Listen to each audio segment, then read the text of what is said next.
Itakuwaje tunasikia maneno wanayosema kwa lugha yetu wenyewe?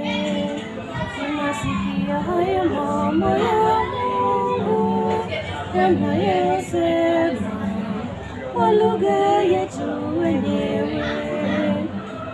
Ni wa Galilaya, msitu wa makabila ya kutoka nchi mbalimbali. Ina maana gani? Inashangaza jambo hilo. Tumsifu Yesu Kristo. Mahujaji wa matumaini.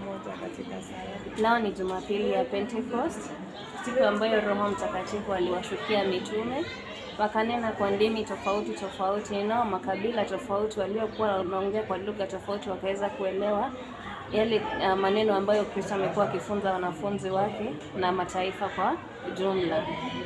Zaburi ya kuitikizana.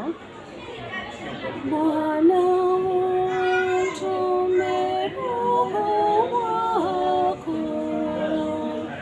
na ufanye upya uso wa nchi. Bwana utume Roho wako, na ufanye upya uso wa nchi.